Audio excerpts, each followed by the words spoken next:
തൃപ്പയാർ തേവരുടെ ഉത്രംവിളക്ക് എഴുന്നള്ളിപ്പ് ഭക്തി നിർഭരമായി. ഊരായ്മക്കാർ അനുമതി നൽകിയതോടെ തേവരുടെ തിടമ്പ് മണ്ഡപത്തിൽ എഴുന്നള്ളിച്ചു വെച്ചു. ബ്രാഹ്മണിപ്പാട്ടും പറയും കഴിഞ്ഞതോടെയാണ് തേവർ സ്വർണ്ണക്കോലത്തിൽ 3 ആനകളോടെ പുറത്തേക്ക് എഴുന്നള്ളിയത്. തുടർന്ന് പടിഞ്ഞാറ് നടയിൽ 5 ആനകളോടെ എഴുന്നള്ളിയ തേവർ സേതുകുളത്തിൽ ആറാടി.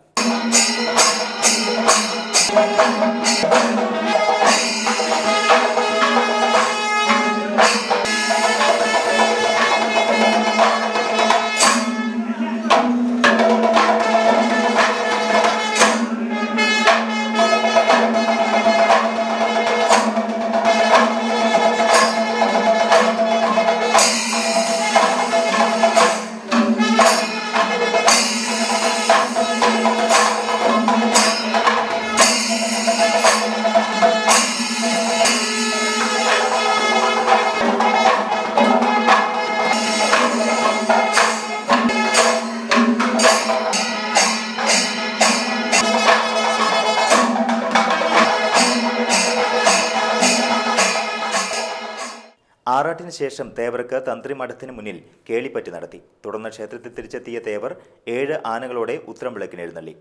ഉത്രംവിളക്കിനോടനുബന്ധിച്ച് സുവർണമുദ്ര പുരസ്കാര ചടങ്ങും നടന്നു. ക്ഷേത്രാങ്കണത്തിൽ നടന്ന ചടങ്ങിൽ ഷൺമുഖ സമാജം ഹനുമാൻ സ്വാമി ക്ഷേത്ര സമിതി സെക്രട്ടറി വി ശശിധരൻ സുവർണമുദ്ര മദ്ദള വിദ്വാൻ നെല്ലുവായ് ശശിക്ക് സമർപ്പിച്ചു.